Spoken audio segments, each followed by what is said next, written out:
कल तक आप लोगों को पढ़ाए थे धारा व अनुगण में संबंध। पहला सूत्र था कल वाला, आई बराबर आवेश प्रवाह की दर को वैद्युत धारा कहते हैं। आई बराबर Q/T।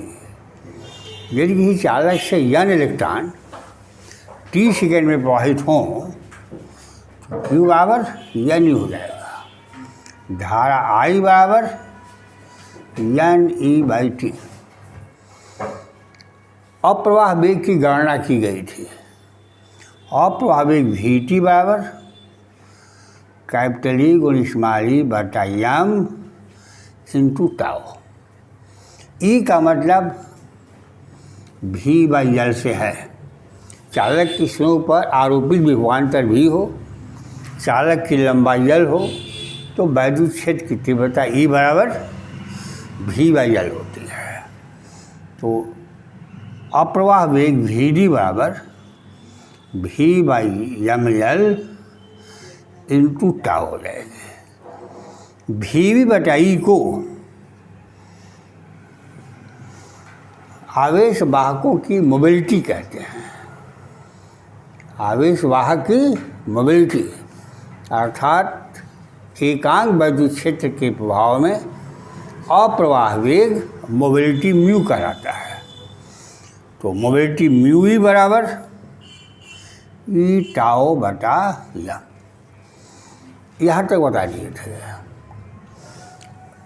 और बताया गया था धारा व अप्रवाह वेग में संबंध। I बराबर NE/AVD। N number of electrons per unit volume, E charge of electron, A area of the section और VD ड्रिफ्ट वेलोसिटी या अप्रवाह वेग है। इतने पर भी कई सवाल आपको मिल जाएंगे, या उन सवालों को लगाने का प्रयास कीजिए। जैसे मान लीजिए कहा जाता है किसी चालक से 20 मिली एम्पेयर की धारा बह रही है। चालक से प्रति सेकंड कितने इलेक्ट्रॉन प्रवाहित हो रहे हैं। तो इस सूत्र का उपयोग करेंगे तो धारा I बराबर NE/T। I का मान है 20 मिली एम्पियर, N निकालना है, E का मान 1.6 इंटू 10⁻19 और T 1 सेकेंड। इस तरह से N निकल जाएगा। जितने सवाल हैं इस टॉपिक पर ज़रा उनका अभ्यास कीजिए। कल बताएंगे सवाल, न्यूमेरिकल्स कर बताएंगे, तो अपने से अभ्यास कीजिए। जो नहीं आएगा व्हाट्सएप पर भेज दीजिएगा। Ohm's law. यदि किसी चालक की भौतिक अवस्था पर्टिकुलरली टेम्परेचर में परिवर्तन न हो तो चालक के सिरे पर आरोपित विभवांतर और चालक से प्रवाहित धारा का अनुपात नियत रहता है। कब? जब ताप में परिवर्तन न हो। तो V/I बराबर R, या V बराबर R इंटू I, या V समानुपाती I भी कह सकते हैं। किसी चालक की भौतिक अवस्था में परिवर्तन न हो तो चालक के सिरों पर आरोपित विभवांतर चालक से प्रवाहित धारा के अनुक्रमानुपाती होता है।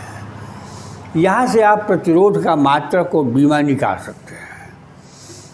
यदि V बराबर 1 वोल्ट,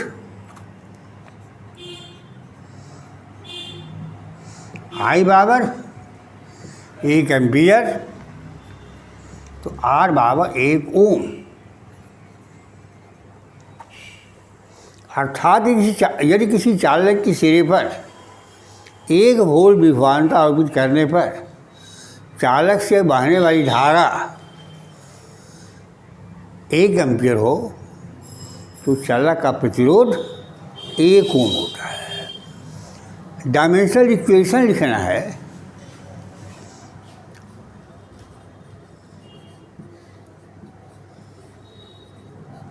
बीमी सूत्र मतलब डायमेंशनल इक्वेशन। कैसे लिखेंगे? R बराबर V/I, वोल्ट बटा एम्पियर। वोल्ट का मतलब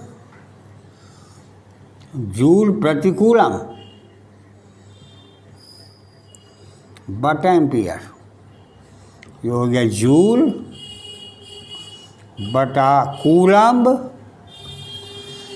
into ampere, M L square T power 2 coulomb A T into A. Joule का बीमा लिख दिया, चार्ज की बीमा लिख दिया और धारा की बीमा लिख दिया, करंट की बीमा लिखा। तो ये हो गया यम एल स्क्वायर टी पावर -3 ए पर पावर -2। ये बीबी सूत्र हो गया। इस आर के व्युत्क्रम को चालकत्व कहते हैं, कंडक्टेंस कहते हैं।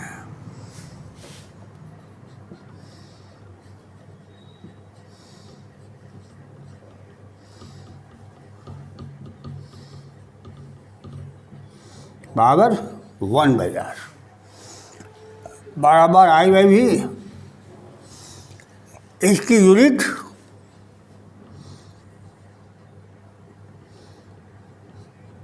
चालकत्व को रिप्रेजेंट करते हैं G से। G बराबर 1/R। यूनिट क्या होगी? ओम इनवर्स या मोह, या मिलचो। मोह नहीं है, मोह है, आधा मोह है।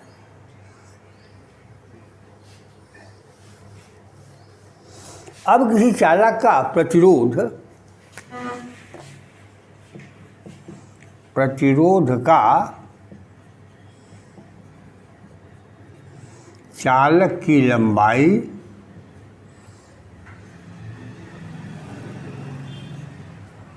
व परिच्छेद पर निर्भरता।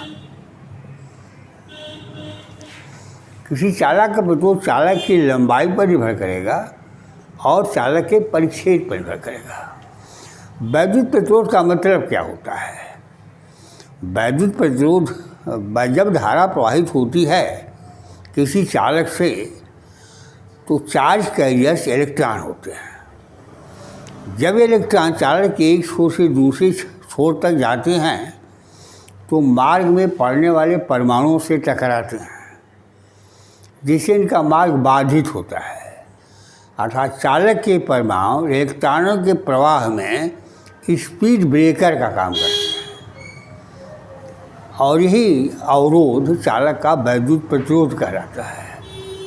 यदि चालक की लंबाई बढ़ा दिया जाए तो उसके मार्ग में परमाणुओं की संख्या बढ़ जाएगी, अवरोधकों की संख्या बढ़ेगी और चालक का प्रतिरोध बढ़ जाएगा।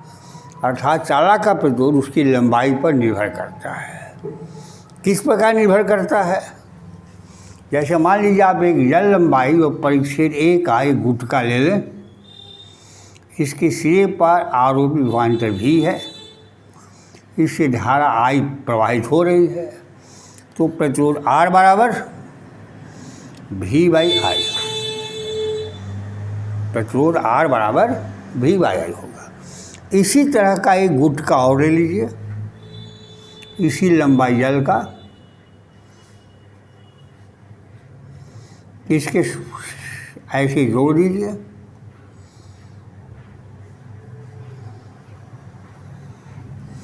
धारा I प्रवाहित कीजिए।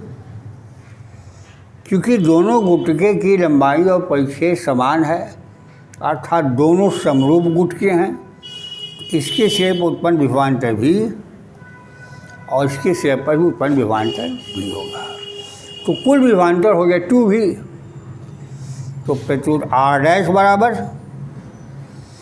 2V/I, 2 × V/I बराबर 2R। लंबाई दूना कर दिया तो चालक का प्रतिरोध भी दूना हो गया। अर्थात किसी चालक का वैद्युत R समानुपाती है। चालक का प्रतिरोध उसकी लंबाई के अनुक्रमानुपाती होता है।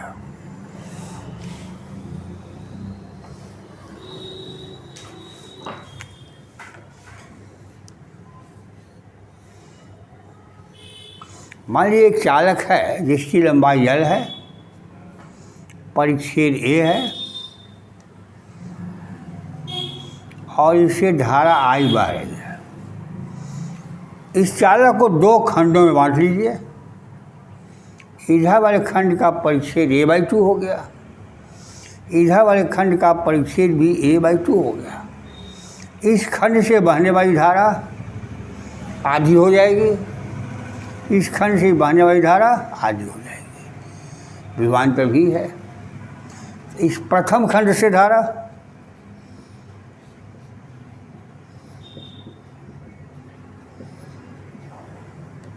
बराबर I/2, तो प्रतिरोध कितना हो गया?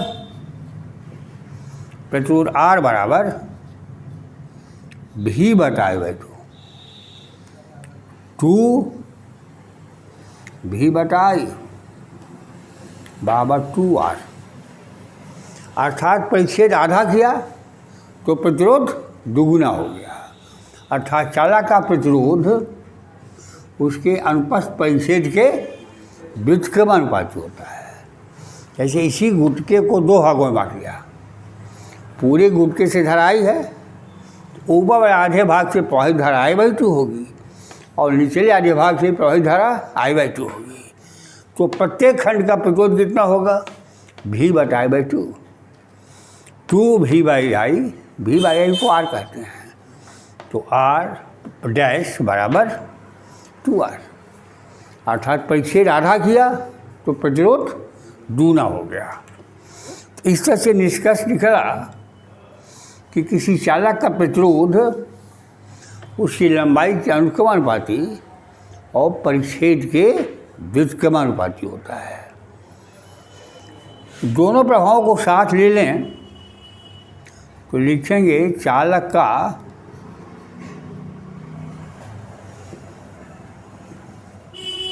वैद्युत प्रतिरोध R समानुपाती L/A, या R बराबर ρ×L/A। रो को रेजिस्टिविटी कहते हैं। क्या कहते हैं? रेजिस्टिविटी या स्पेसिफिक रेजिस्टेंस।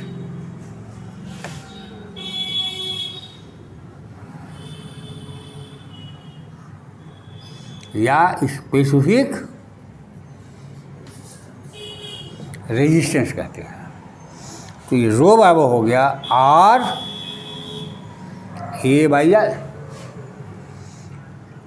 A 1 वर्ग मीटर, L 1 मीटर, तो रो बराबर R।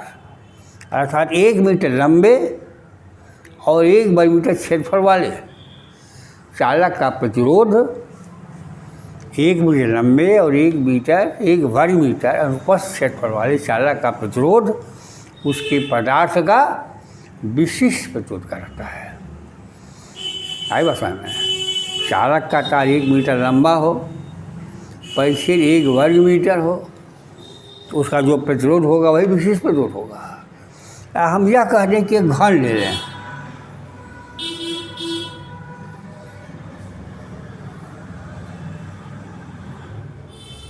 इस घन की भुजा 1 मीटर लंबी है, तो एरिया ऑफ क्रॉस सेक्शन कितना हो गया? 1 वर्ग मीटर। इन दोनों फलकों के बीच दूरी कितनी हो गई? 1 मीटर। तो किसी पदार्थ का विशिष्ट प्रतिरोध निकालना है तो उस पदार्थ का एक घन ले लीजिए जिसकी भुजा की लंबाई 1 मीटर हो, और ये धारा घन के फलक के लंबवत प्रवाहित की जाए, तो जो चालक का इस घन का प्रतिरोध होगा वही चालक की पदार्थ का विशिष्ट प्रतिरोध होगा। विशिष्ट प्रतिरोध का मात्रक क्या होता है? देखिए, रो बराबर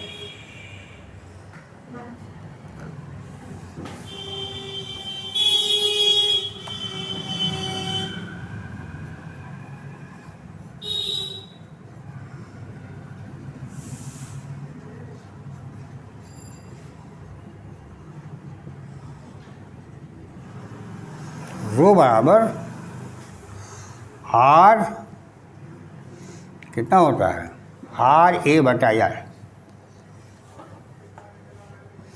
आर का मात्रक ओम, ए का मात्रक मीटर स्क्वायर बटा मीटर, ओम मीटर। ए रो के व्युत्क्रम को कंडक्टिविटी, इलेक्ट्रिकल कंडक्टिविटी या विशिष्ट चालकता करते हैं।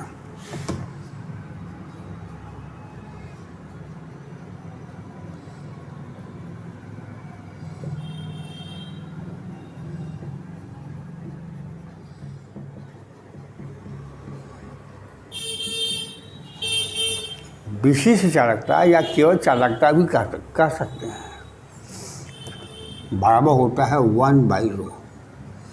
तो विशिष्ट सिग्मा बराबर कितना हो गया, 1/ρ हो गया। अब यदि आपसे पूछा जाए कि चालक का विशिष्ट प्रतिरोध लंबाई पर किस प्रकार निर्भर करता है,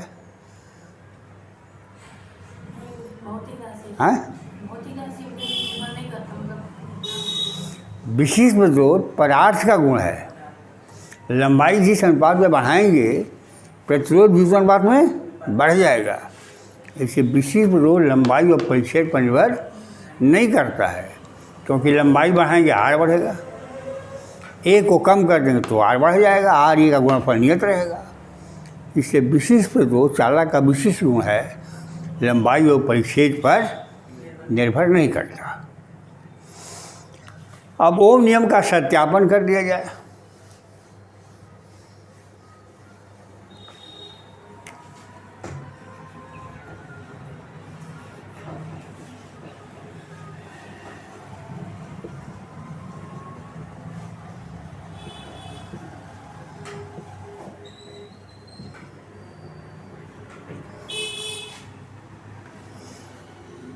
किसी चालक से प्रवाहित होने धारा आई बराबर यन ई ए वी डी, कल बताए थे। यदि किसी चालक से प्रवाहित धारा आई हो तो आई का मान यन ई ए वी डी होता है। यन का मतलब number of free electrons per unit volume, E electronic charge है, ए एरिया का सेक्शन है और वी डी अप्रवाह वेग है। कल वी डी की गणना की गई थी।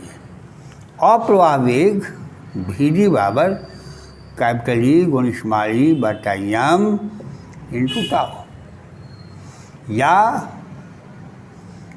वी बटा यम एल इंटू टाउ। यही मान यहाँ रख दिया जाए, N E A V D V बटा यम एल इंटू टाउ। अब यहाँ से देखिए वी बाई आई बराबर यम एल बटा N square A into tau. V by I को ही चालक का प्रतिरोध आर कहते हैं, तो आर बराबर आर हो गया। वी बाई आई बराबर यम एल बटा एन स्क्वायर टाउ। ये चालक का प्रतिरोध हुआ, यम एल बटा एन स्क्वायर टाउ। चालक का यह प्रतिरोध चालक के पैरामीटर्स के पदों में है, और यह सूत्र बता रहा है कि चालक पद आर का मान कितना आया, यम एल बटा एन स्क्वायर टाउ। से स्पष्ट है कि आर समानुपाती एल, आर समानुपाती 1/a।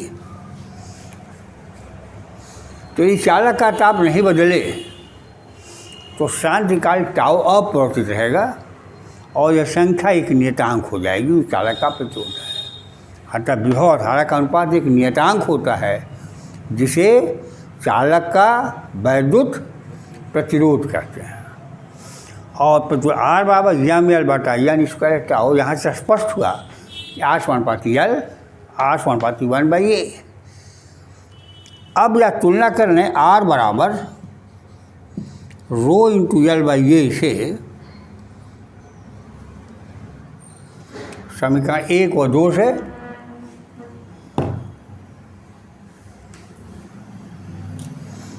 रो बराबर यम बटा यन स्क्वायर टाउ। अब चालक के प्रतिरोध पर ताप का क्या प्रभाव पड़ता है? चालक का ताप बढ़ा दें तो ताप बढ़ने से मुक्त इलेक्ट्रॉन की वर्ग मास चाल बढ़ जाती है और ताप बराबर होता है, कल बताए थे, लैम्डा बटा VRMS। तो ताप बढ़ाएंगे तो वर्ग मास चाल बढ़ जाएगी और शांति काल का मान घट जाएगा। टाउ घटेगा तो विशिष्ट प्रतिरोध बढ़ जाएगा। अरे प्रतिरोध या विशिष्ट प्रतिरोध दोनों के मान बढ़ेंगे, R भी बढ़ जाएगा, रो भी बढ़ जाएगा। तापक्रम बढ़ाने से परमाणुओं के कंपन का आयाम बढ़ जाता है, आयाम बढ़ने से लैम्डा घट जाएगा। लैम्डा के घटने और वर्ग मास चाल के बढ़ने से शांति काल घटेगा, जिसके प्रभाव में विशिष्ट प्रतिरोध या प्रतिरोध का मान बढ़ जाएगा। अर्धचालकों के केस में ऐसा नहीं होता, क्योंकि जब ताप बढ़ाते हैं तो अर्धचालकों में सहसंयोजी बंधों के टूटने के कारण मुक्त इलेक्ट्रॉन की संख्या काफ़ी बढ़ जाती है और संख्या में होने वाली वृद्धि विशिष्ट प्रतिरोध को या प्रतिरोध के मान को कम कर देती है। तो आज इतना ही, जहाँ तक पढ़ा है वहाँ तक के सवाल आप अपनी किताब से लगाइए, कल यहीं पर सवाल बताएंगे। इस पर बहुत ज़्यादा सवाल पूछे जाते हैं, R बराबर रो इंटू L बाई ये वाले सूत्र पर, और किताब में बहुत से सवाल दिए हुए हैं। कल एक चालक की लंबाई दुगनी कर दिया जाए खींच के तो प्रतिरोध कितना गुना हो जाएगा, इस तरह के सवाल कक्षा 10 में भी हैं। तो कक्षा 10 इसीलिए हम कहते थे कि कक्षा 10 को किताब को दोहरा जाइए, दोहराएगा कब? 2 मिनट में, 20 मिनट।